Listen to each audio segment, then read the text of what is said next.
la unidad del sistema nervioso, es la unidad número 6.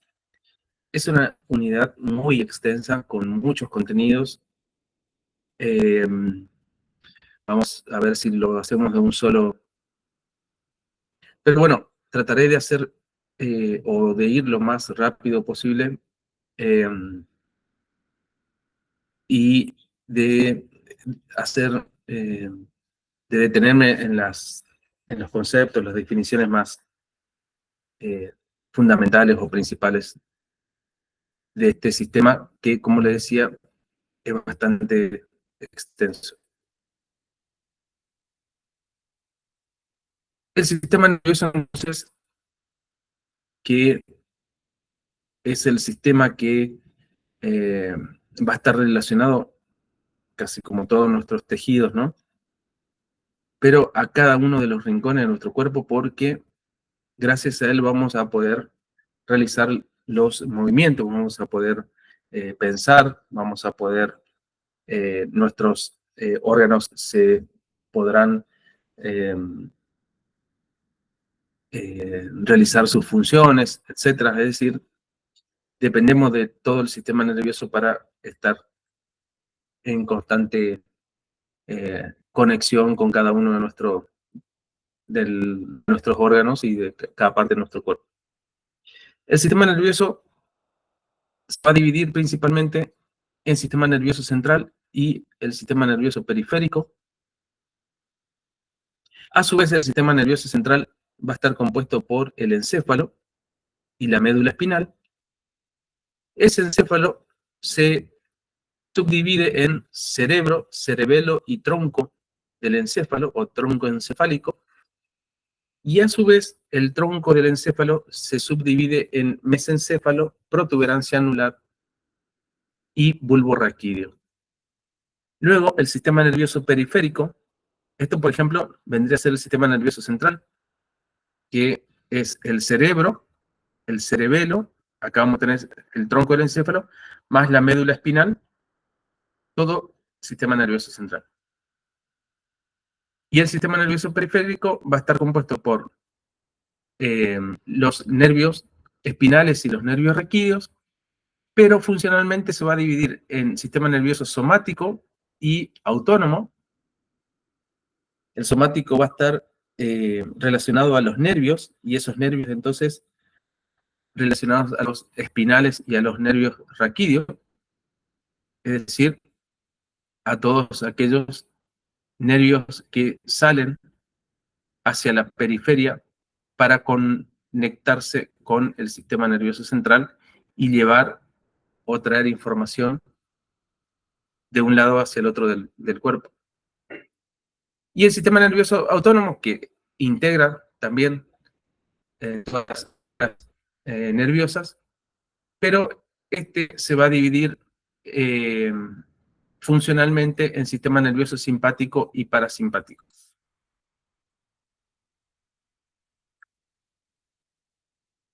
Para comenzar, lo que tienen que saber siempre es definiciones. Por lo tanto, una definición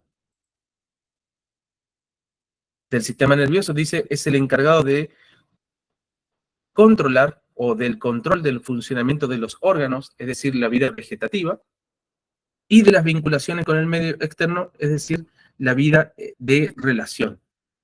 Por lo tanto, toda la vida vegetativa, es decir, todas las funciones de nuestro cuerpo, van a estar relacionados al sistema nervioso porque es el que va a controlar las funciones de nuestro organismo, pero a la vez a través de,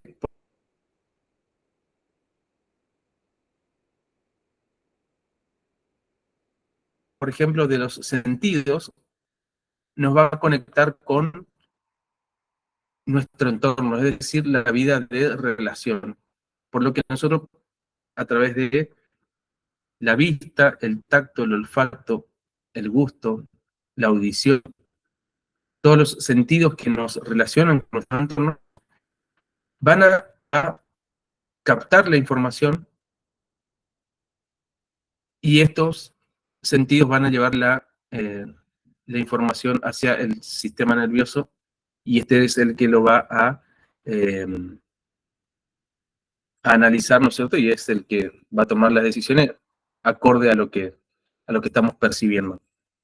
Ahora, toda esa información va a estar yendo y viniendo a través de la célula. Las neuronas, que junto con las glías, las células de las glías, constituyen el tejido nervioso, es decir, el tejido nervioso se compone por neuronas y por glías o neuroglias, son los encargados de generar, conducir y transmitir los impulsos nerviosos. Es decir, que las neuronas y las glías se encargan de generar el impulso nervioso, conducir el impulso nervioso y transmitir el impulso nervioso de una célula a otra, es decir, de una neurona a otra o de una neurona a un órgano.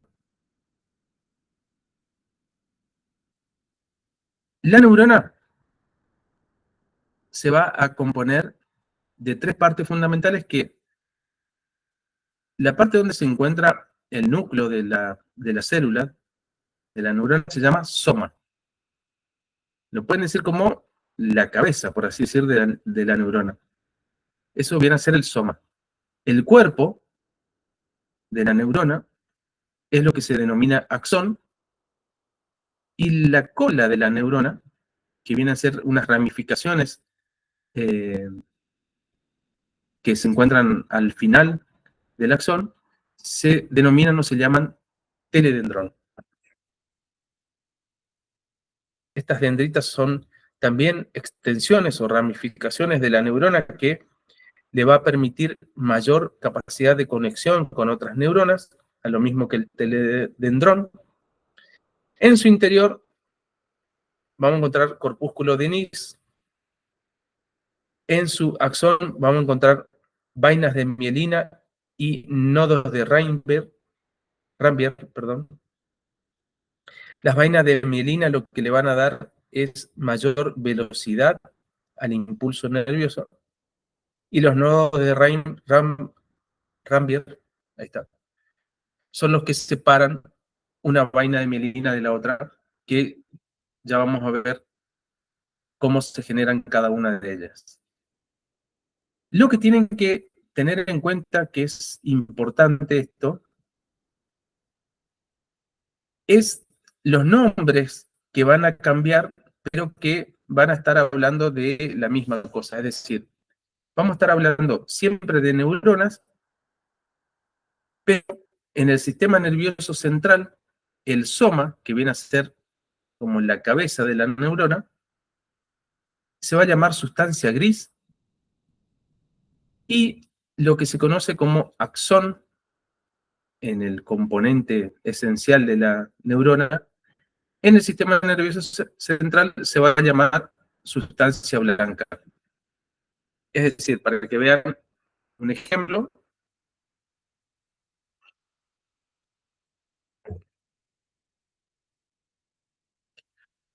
esto que es sustancia gris viene a ser el soma de la neurona, es decir, están acomodados y compactados porque tenemos miles de millones de neuronas, una al lado de la otra. Esto van a ser sustancia gris, la cabeza de la neurona, digamos, y todo lo que se ve con una coloración más clara se conoce como sustancia blanca. Por lo tanto, estas van a ser las extensiones o eh, viene a ser el axón de las neuronas, y esto entonces es para el sistema nervioso central, sustancia gris y sustancia blanca.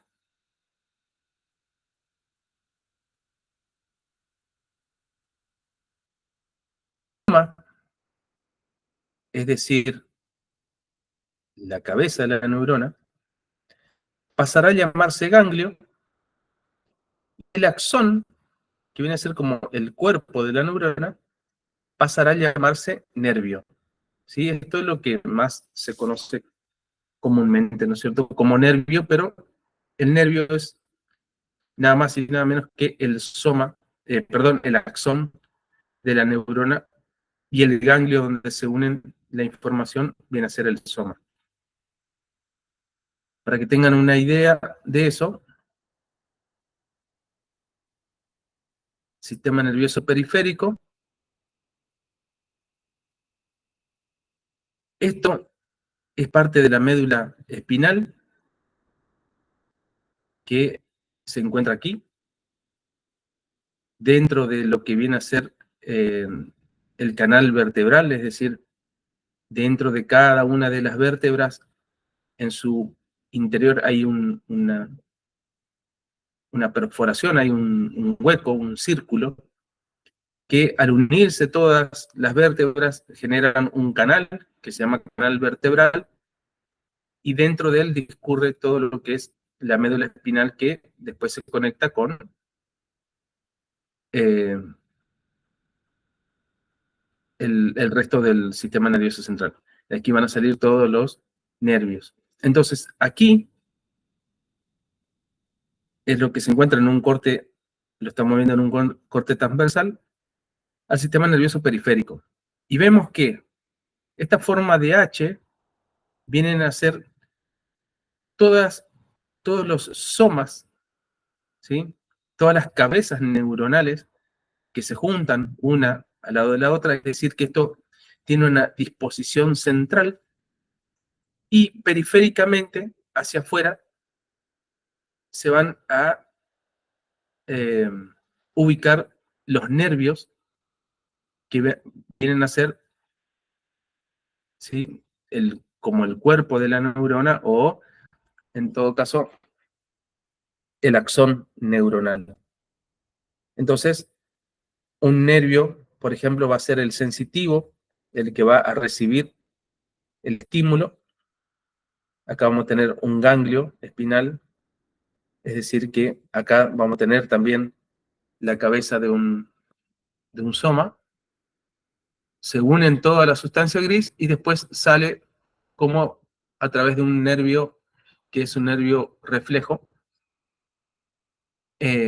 también entonces llevando la información hacia el exterior. Pero lo que quería que se ubiquen bien entonces y que relacionen los nombres entre lo que es, siempre hablando de las neuronas, pero que en el sistema nervioso central se llaman sustancia gris y sustancia blanca, y en el sistema nervioso periférico cambian su nombre a ganglio y nervios. Es todo lo que tienen que saber. Eh, bueno, como le dije, vamos a tratar de pasar rápido para que no sea tan extenso. Ustedes pueden leer con más detenimiento cada una de las diapositivas. Lo que no quiero es que sea tan pesado el video tampoco, para poder verlo y descargarlo. Entonces, acá lo que habla es del transporte axónico, es decir, hacia dónde o qué dirección viaja la información. Esto viene a ser una neurona, o sea, el esquema de una neurona, y lo que dice es que el movimiento anterógrado va a ir desde el soma de la neurona hacia el terminal del axón, es decir, el impulso nervioso va a ir desde el soma hacia el terminal del axón. Eso es un movimiento anterógrado, y un movimiento retrógrado es a la inversa. Viene la información desde el terminal del axón hacia el soma. Es decir, que en las neuronas, la información o el estímulo nervioso, para que no se confundan, el estímulo nervioso viajan en ambos sentidos, ¿sí? Ida y vuelta. Como veíamos que pueden generar los impulsos nerviosos, que viene a ser el primer paso, esta generación del impulso nervioso se va a dar, esto también es el esquema de una neurona, ¿sí?, el soma, axón y los teledendrones. Ese impulso nervioso se va a dar a través de una despolarización, que es la entrada de sodio, y una repolarización que viene a ser salida de potasio. Es decir, entrada de sodio y potasio van a llevar o traer el impulso nervioso o el estímulo nervioso o impulso, como le quieran decir, de un lado hacia el otro en ambas direcciones. Eso es la generación del impulso nervioso. Luego pasamos a la conducción. La conducción, dice, es el proceso de generación de la conducción del impulso nervioso que es de naturaleza eléctrica, ¿sí? Entonces, vamos a tener carga positiva y carga negativa, cierta cantidad de voltajes que van a viajar en ambos sentidos. Esto viene a ser, acá lo que estamos viendo es como que tengamos acá el soma y acá el teledendrón.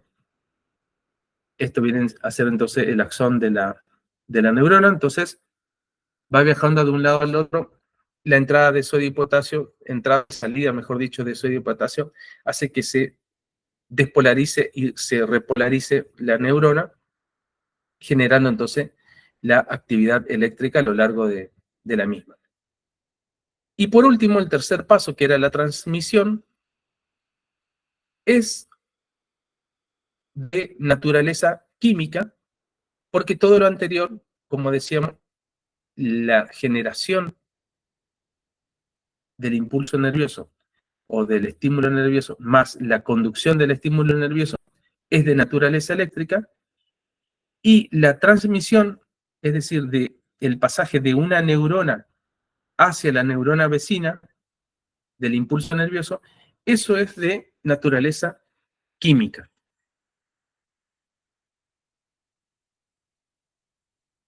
Ese pasaje de la información del estímulo nervioso de una neurona hacia la otra neurona y luego hacia otra neurona y así sucesivamente, o sucesivamente, mejor dicho, es lo que se llama sinapsis.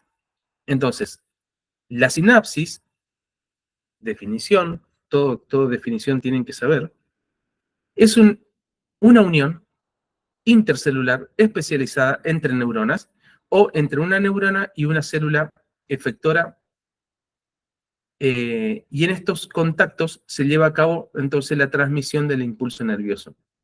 Ese contacto, pero en realidad existe una mínima separación. Imagínense que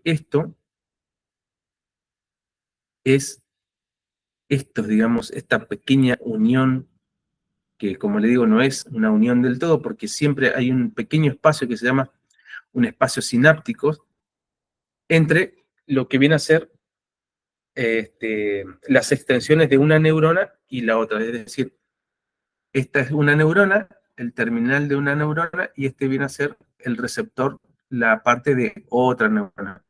Es como que ampliemos esta partecita donde se están por transmitir eh, el impulso nervioso, que como les decía es de naturaleza química. Entonces, todo el impulso nervioso que viaja a lo largo del axón, por dentro de la neurona vienen lo que se llaman neurotransmisores. Al llegar al final de la neurona, se abre y expulsan ese neurotransmisor que se recibe a través de los receptores de estos neurotransmisores de la neurona vecina, y esta la capta y nuevamente desata un nuevo estímulo nervioso, y así va de una neurona a la otra todo el tiempo a una velocidad módica de unos 200 metros por segundo. Es decir, que la velocidad de la información es automáticamente o es demasiado rápida, digamos. Por eso es que nuestros pensamientos están tan acelerados, tan velozmente. Pasa todo rápido. Esto sí lo van a leer con más detenimiento. Los tipos de neuronas, vamos a encontrar unipolares, bipolares y multipolares.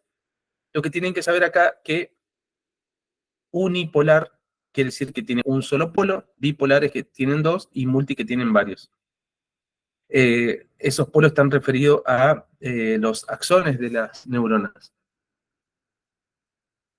Esto entonces, los tipos de neuronas, la primera clasificación es acorde a la cantidad de polos que tienen.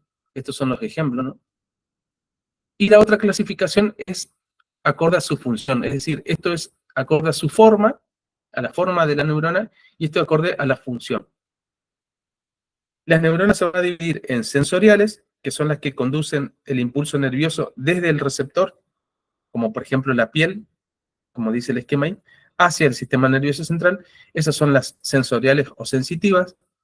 Las interneuronas son las que se conectan entre una neurona sensorial y una neurona motora. Y las neuronas motoras son las que llevan el estímulo o impulso nervioso hacia el órgano efector, en este caso puede ser los músculos. Entonces, acá lo que el esquema nos está presentando es que si nosotros recibimos, por ejemplo, un pinchazo en la piel, esa sensación se va a conducir por el nervio sensorial o neurona sensorial. Acordémonos que a este punto se llama nervio, a esta altura, digamos, el sistema nervioso central.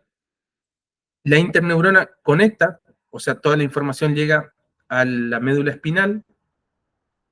Acá es donde se interpreta la información, que es una información dañina para nuestro organismo porque algo nos está haciendo doler. Tenemos terminales sensitivos debajo de la piel.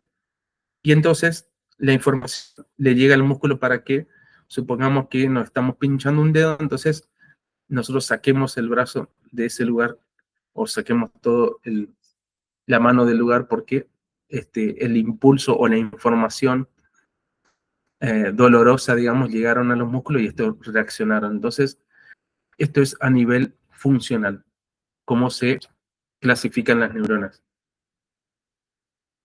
Llegamos a lo que es al punto de las neuroglias. Las neuroglias, que son las otras formadoras del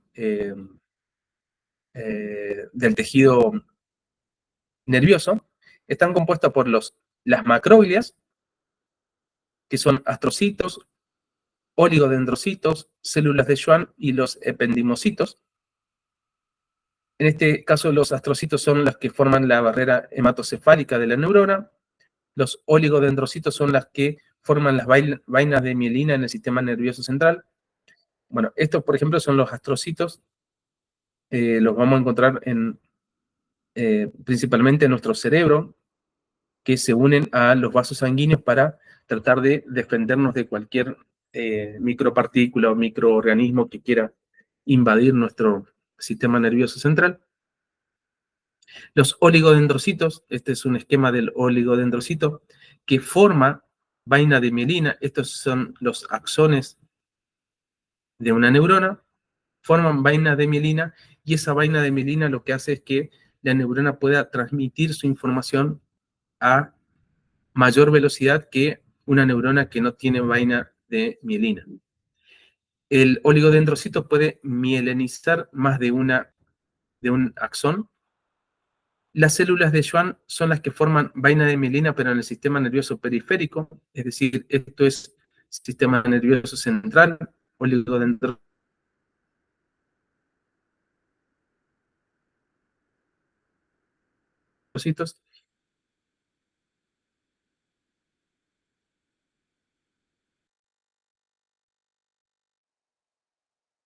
y células de Schwann es en el sistema nervioso periférico. Solamente van a mielinizar una sola neurona o un solo axón neuronal a la vez, también para cumplir el impulso nervioso de forma mucho más rápida. Y es por esto que se van a encontrar las paredes de los ventrículos del encéfalo y el conducto ependimario. Troglias, que en este caso va a estar compuesta por los fagocitos, que los fagocitos lo que van a hacer es engullir o comer aquellos productos de desechos debido a algunas lesiones o algunas infecciones del sistema nervioso central. Es decir, que estas células, que son las macroglias, se van a encargar, como muestra el esquema ahí, de fagocitar o de comer cualquier tipo de desecho o microorganismo, ayudando también a lo que son las células, a los astrocitos, digamos, como mecanismo de defensa de nuestro organismo. Pasamos a las meninges. Las meninges vienen a ser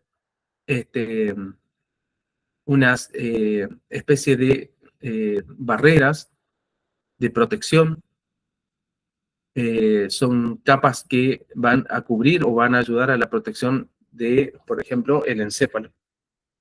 Entonces, supongamos que en nuestro cráneo, como muestra aquí este esquema, vamos a tener la piel, debajo de la piel el periósteo, que es la capa externa del hueso, el hueso propiamente,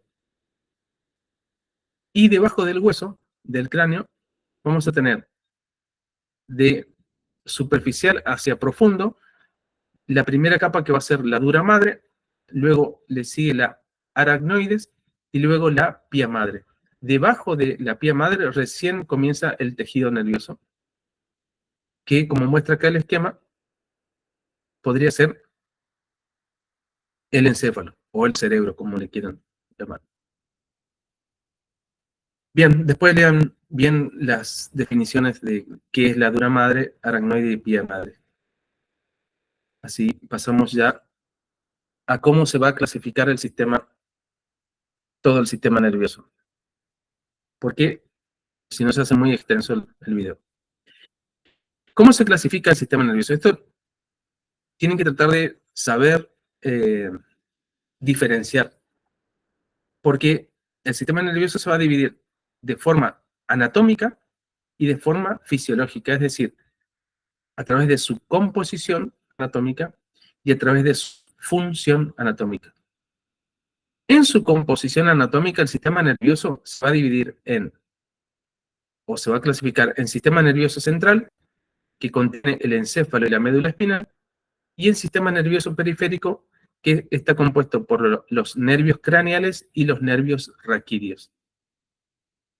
Funcionalmente se divide en sistema nervioso somático, que inerva todas las estructuras de la pared del cuerpo, es voluntario y es consciente, es decir, a través del sistema nervioso somático nosotros funcionalmente generamos todas las funciones de nuestro organismo de forma consciente, y el sistema nervioso autónomo, que permite controlar las actividades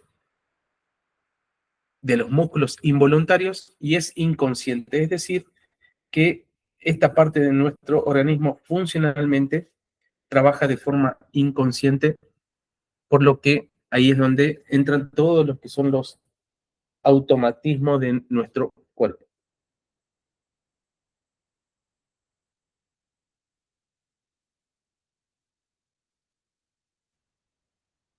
Vamos a comenzar con el encéfalo. El encéfalo entonces va a ser el primero de los que se ubican aquí como parte de la división anatómica, ¿sí? Como dice ahí, división anatómica. El encéfalo entonces va a ser el primero del que vamos a hablar.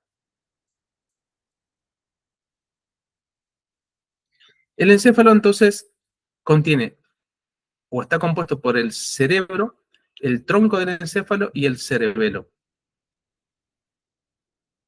Ese tronco del encéfalo a su vez se subdivide en mesencéfalo, protuberancia anular y bulbo raquídeo. En el encéfalo, el primero que vamos a ver es el cerebro, y el cerebro entonces, ustedes van a leer más detenidamente todo esto, pero bueno, es un órgano, es el más desarrollado del encéfalo, se ubica en la parte anterior y superior del cráneo, tiene forma ovoide, pesa tanto, etc. Y tiene una configuración externa que son polos, cisuras, surcos y caras. Polos va a presentar dos, que es un polo frontal y un polo occipital, es decir, está relacionado a los nombres de los huesos, tanto el frontal como el occipital. Cisuras, que son depresiones profundas que dividen al cerebro en lóbulos, ¿sí? Vamos a tener la cisura de Rolando, cisura de Silvio, una cisura que es la apendicular externa, etc. Surcos, que son depresiones superficiales que dividen a los lóbulos en circunvoluciones, es decir, estos pequeños surcos que le dan esa característica al cerebro, que son las circunvoluciones. Y tres caras que son la cara externa, que presenta 3 cisuras y 4 lóbulos, una cara interna que presenta 3 cisuras, 2 lóbulos y un cuerpo, y una cara interna que va a presentar 2 lóbulos. Bueno, aquí tienen los detalles de un corte sagital de cómo se ve entonces el cerebro con sus lóbulos. Acá vamos a ver el cerebelo y acá lo que viene a ser el tronco del encéfalo, y por debajo ya comienza la médula espinal. Bueno, vamos a ir avanzando lo más rápido posible de esto, porque se hace muy largo. Acá lo que vamos a ver es la configuración interna del cerebro. Acá estábamos viendo la configuración externa, ¿sí? Que presenta, por ejemplo, un hemisferio izquierdo y un hemisferio derecho. La configuración interna donde se ven lo que hoy les mostraba, que es la sustancia gris y la sustancia blanca, lo que ven ahí, ¿sí? Y las funciones del cerebro, que vamos a ver que tiene funciones como centro regulador, es decir, que las neuronas motoras están en el lóbulo frontal y son las que van a conducir la información motora de las células. También va a tener un centro, que es un centro de las sensaciones, que los nervios sensitivos se encuentran en el lóbulo parietal, que es el que va a captar toda la información de las sensaciones, tanto olfativa, gustativa, auditiva, táctil, visual. También vamos a tener que el cerebro tiene funciones como un centro de conocimiento consciente, es decir, el que nos hace estar justamente conscientes que estamos en un tiempo y lugar determinado y podemos generar los actos de forma, los actos corporales o movimientos corporales de forma consciente. También puede dar origen entonces a los actos voluntarios, y el cerebro también va a tener un centro para todos los procesos mentales, es decir, donde podemos realizar los pensamientos, cálculos, donde podemos elaborar todo lo que tiene que ver con el desarrollo cognitivo de nuestro organismo. Y dos centros fundamentales que están asociados al área de Broca y de Wernicke.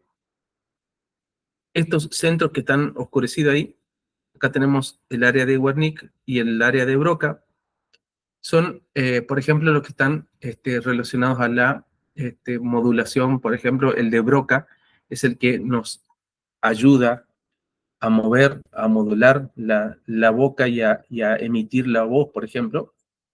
Y el de Wernicke es el que nos ayuda al entendimiento, por ejemplo. Pero no nos vamos a meter mucho en fisiología. Luego del cerebro pasamos, como veíamos acá, el cerebro, que estaba compuesto entonces por el tronco del encéfalo y el cerebelo, y el cerebro, a su vez, se subdividía en telencéfalo y en diencéfalo, y es lo que vemos acá. El diencéfalo, entonces, ¿sí? Que es parte del cerebro, está pintado de acá o resaltado de verde, y el telencéfalo era lo que estábamos viendo, que es lo que se conoce mayormente como el cerebro, porque es la gran parte del cerebro que ocupa el telencéfalo. El diencéfalo entonces es esto que está resaltado en verde. Después el tronco del encéfalo son estas tres partes que va desde el mesencéfalo, el ponte cerebeloso o el puente cerebeloso o el anillo, y por debajo está el bulbo raquídeo que conecta después con, con la médula espinal. Por detrás vamos a encontrar al cerebelo, que es lo que está ahí. Bien, el diencéfalo principalmente va a contener al tálamo y el hipotálamo. El tronco del encéfalo contiene entonces al mesencéfalo, que es el primero que está aquí, la protuberancia anular, que es el segundo que sigue, esto, ponte de Barolio o puente de Barolio o protuberancia anular, como le quieran llamar, es lo mismo. Y por último, el bulbo raquídeo, que es el que está por debajo. Acá lo que, como les decía, ustedes traten de repasar y de leer cada uno de las definiciones más detenidamente. Acá lo que tienen que tener en cuenta o recordar es que se va a generar o se va a dar una decusación piramidal, que es el cruce de las fibras nerviosas, que lo veíamos como eh, aquellas partes, ¿no es cierto?, de las neuronas que en la corteza se encontraban la sustancia gris y en su interior la sustancia blanca, pero esas fibras que vienen recorriendo, ¿sí?, a lo largo de el puente cerebeloso, luego se cruzan, haciendo que la sustancia gris vaya hacia afuera y la sustancia blanca venga hacia adentro, que era lo que pasaba luego en la médula espinal, donde encontramos esa forma de H que veíamos aquí en el interior, y lo que veíamos que estaba hacia adentro en el cerebro, que era la sustancia blanca, en este caso va hacia afuera porque son los nervios que se extienden. Bueno, eh, acá van a ver una M, una P y una B, que lo que hace referencia es para que vean en este corte donde se encuentra entonces el mesencéfalo, que es toda esta parte, después el ponte cerebeloso o el puente de Barolio, o protuberancia anular, como le quieran llamar, y por debajo el bulbo raquídeo. De acá, esto que se ven con números romanos, estos van a ser los 12 pares craneales, es decir, las extensiones nerviosas que le van a dar funcionalidad a la vista, al olfato, al gusto, a los movimientos oculares, etc. Pasamos al cerebelo. Como les decía, ustedes vayan leyendo detenidamente. El cerebelo es un órgano que se va a encontrar por detrás, entonces, principalmente por detrás del todo lo que es el tronco del encéfalo. Es un órgano que ocupa la parte posterior del cráneo. Presenta una vermis, que es una parte central del cerebelo, y dos cuerpos que se hallan hacia los costados o hacia el lateral del cerebelo. Este es un corte de forma sagital, donde podemos ver el cerebelo. Esto es todo el tronco del encéfalo, y su ubicación entonces en la región occipital.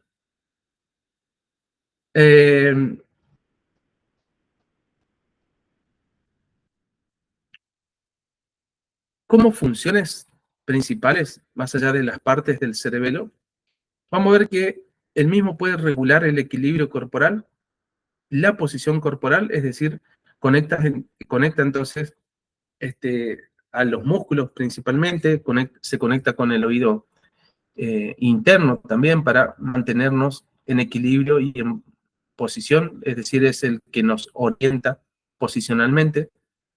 También va a regular el tono muscular, ya que se conecta con la posición corporal, es el que regula la fuerza o el tono muscular, y también es el que va a estar relacionado a los movimientos voluntarios finos. Es decir, cualquier golpe en la región de la nuca, ¿sí?, que es en la región del hueso occipital, puede dañar en algún punto al cerebelo y puede afectar entonces al equilibrio, a la posición corporal o al tono muscular o a los movimientos finos. Bien, pasamos a la médula espinal. La médula espinal es parte del sistema nervioso central, como veíamos aquí.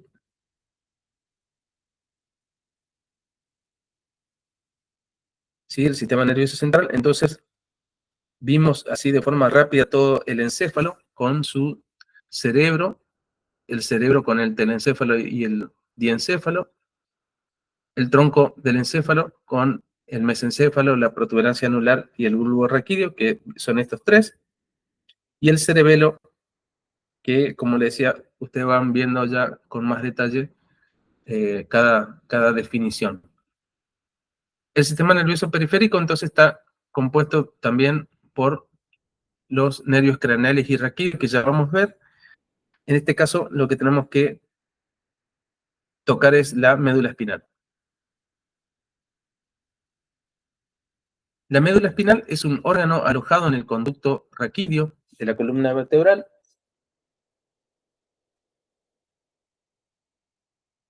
Es un neurotubo,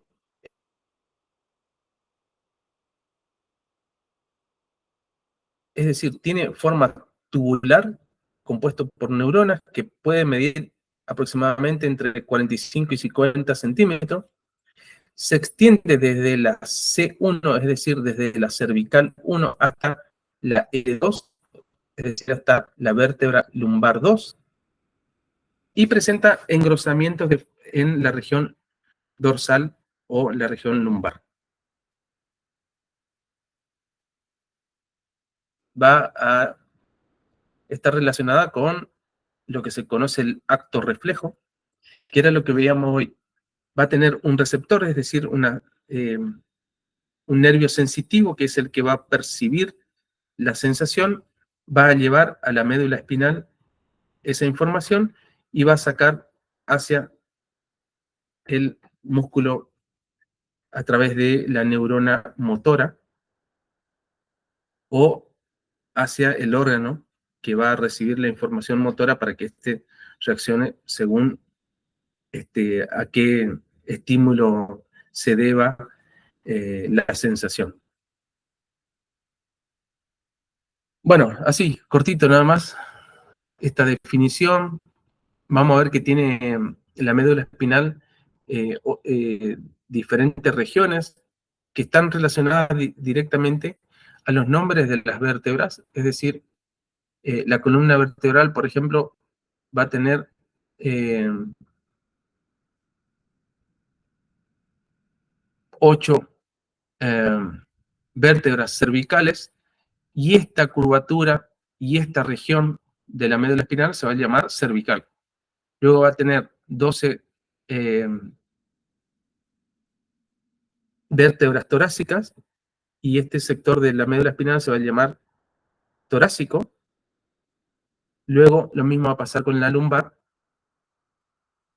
y después ya no tenemos médula espinal propiamente dicha, sino que son extensiones de los nervios, que se lo denomina como cola de caballo, que siguen el recorrido por el interior de la columna vertebral, pero van saliendo entonces de forma de extensiones nerviosas.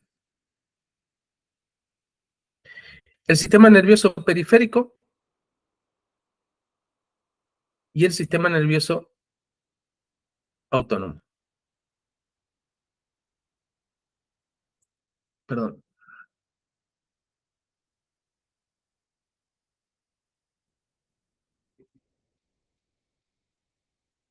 Sistema nervioso periférico, ¿sí? Veíamos que la médula espinal, hasta ahí, era todo parte del sistema nervioso central. Ahora vemos todas las extensiones que conectan entonces desde el sistema nervioso periférico al sistema nervioso central. El sistema nervioso periférico va a estar compuesto por los nervios raquídeos, es decir, todas aquellas extensiones que salen de la médula espinal, y por los nervios craneales, que era lo que veíamos anteriormente, ¿sí? Por ejemplo, esto es el cerebelo, esto es el tronco del encéfalo, todo el cerebro, desde una visión inferior sería esto, y los nervios craneales que salen, y como le decía, le van a dar la función a cada una de las partes de nuestro, de la sensación en nuestro cuerpo.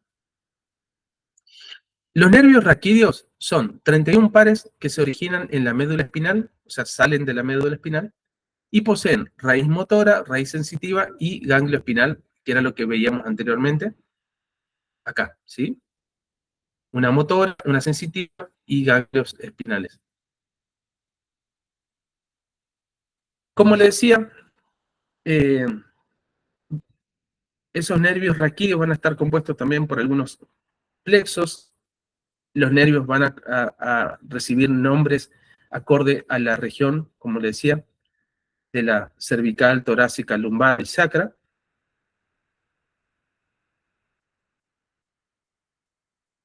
Y los nervios craneales, entonces, se dividen en 12 pares craneales porque van de un lado al otro de nuestro cuerpo, es decir, del lado izquierdo y derecho. Por eso son pares. Que estos pares craneales se originan y surgen directamente del cerebro o a nivel del tronco del encéfalo para distribuirse a través de los agujeros de la base del cráneo en la cabeza, cuello, tórax y abdomen. Porque entonces conectan a todas eh, las sensaciones principalmente de nuestro organismo. Entonces vamos a tener que el primer par craneal es o recibe el nombre de olfatorio, que como actividad principal va a ser la de recibir el olfato.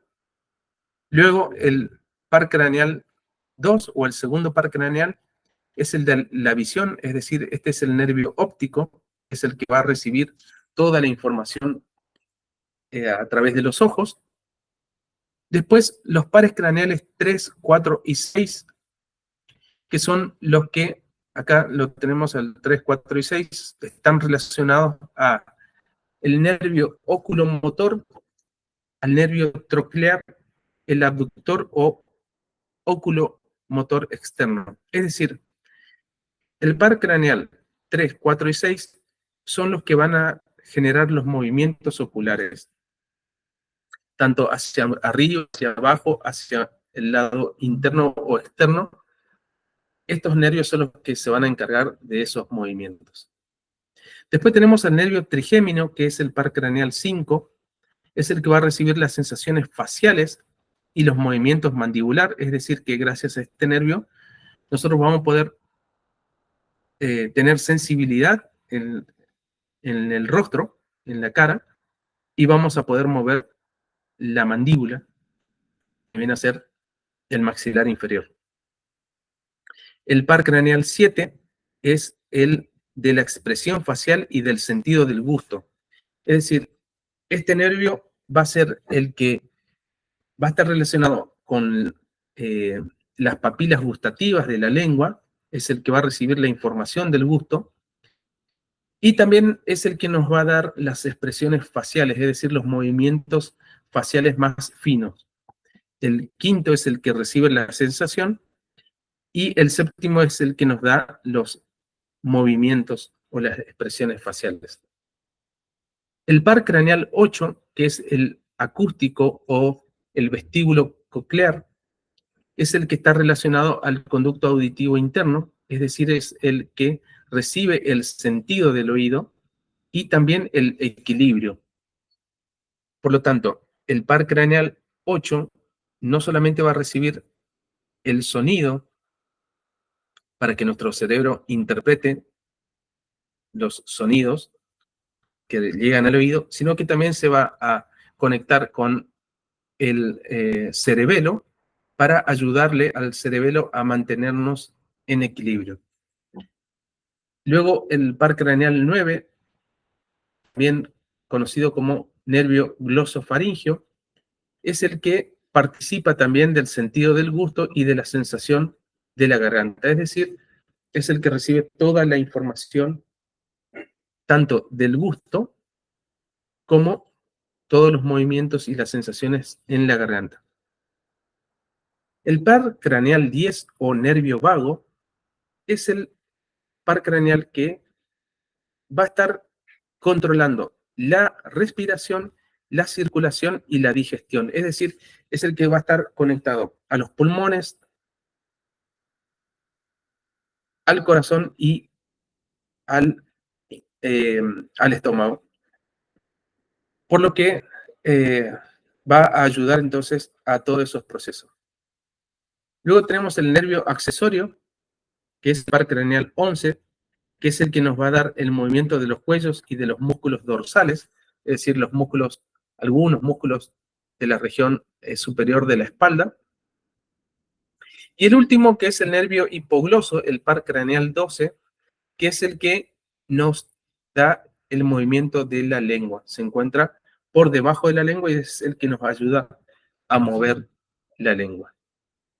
Esos son los pares craneales, entonces, los nervios del sistema nervioso periférico, es decir, lo que nos conecta con el exterior y que llevan la información a todo el sistema nervioso central para ayudarnos con esos movimientos, esas sensaciones, etc.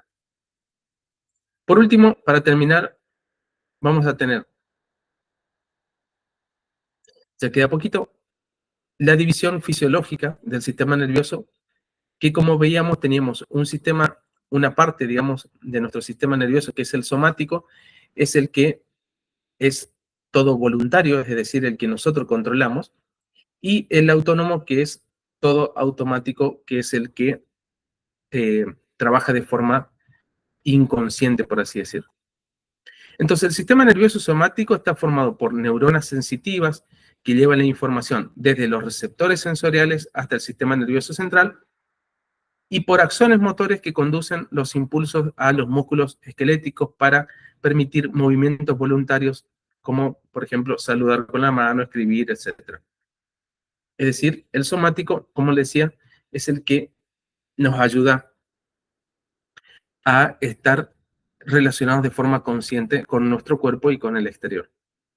Dice, el sistema nervioso somático abarca todas las estructuras del sistema nervioso periférico, como son los nervios espinales y los nervios craneales. Es decir, el somático incluye todos los nervios espinales y también los nervios craneales que estábamos viendo recién. Por lo que se conecta con todo el sistema nervioso periférico. Y el sistema nervioso autónomo, ¿sí?, que es el automático, es la parte del sistema nervioso que controla las acciones involuntarias, que a diferencia del sistema nervioso somático, trabaja por sí solo, ¿no es cierto? El sistema nervioso autónomo recibe la información de las vísceras y del medio interno para actuar sobre sus músculos, sobre las glándulas o sobre los vasos sanguíneos. En este caso, el sistema nervioso autónomo abarca las estructuras del sistema nervioso simpático, el sistema nervioso parasimpático y el sistema nervioso entérico. Es decir, conecta prácticamente a toda aquella parte del sistema nervioso que trabaja de forma automática. Acá vamos a ver que el sistema nervioso parasimpático y el sistema nervioso simpático ¿sí? Como dice acá, el simpático y el parasimpático. Conecta entonces con la mayoría de los órganos que llevan y traen la información al sistema nervioso central. Por ejemplo, ¿qué hace el sistema nervioso parasimpático? Contrae las pupilas, estimula la salivación, reduce los latidos cardíacos, contrae los bronquios, estimula la actividad digestiva, estimula la vesícula biliar, contrae la vejiga y relaja el recto. El sistema nervioso simpático hace todo lo contrario. Dilata las pupilas, inhibe la salivación, relaja los bronquios, acelera el impulso cardíaco, inhibe la actividad digestiva, estimula la liberación de glucosa por el hígado, también la secreción de adrenalina y noradrenalina en el riñón, relaja la vejiga y contrae el recto. Estas funciones entonces van a estar relacionadas directamente al sistema nervioso autónomo y van a actuar según las necesidades de nuestro organismo, ¿sí? Y según los estímulos que recibamos. Aquí otro esquema con las conexiones de cada uno del sistema nervioso simpático y parasimpático. Bien, vayan viendo entonces las definiciones de cada una de las partes. Después, en todo caso, les voy a pasar algunos puntos fundamentales que tienen que saber, pero más que nada conocer las definiciones. Espero que les haya servido este, este video para comprender un poco mejor sobre este sistema, que es bastante complejo, pero que esperemos les sea de gran utilidad. Bueno, estamos en contacto por cualquier cosa y bueno, ante cualquier duda nos mantenemos a través de WhatsApp, a través del grupo por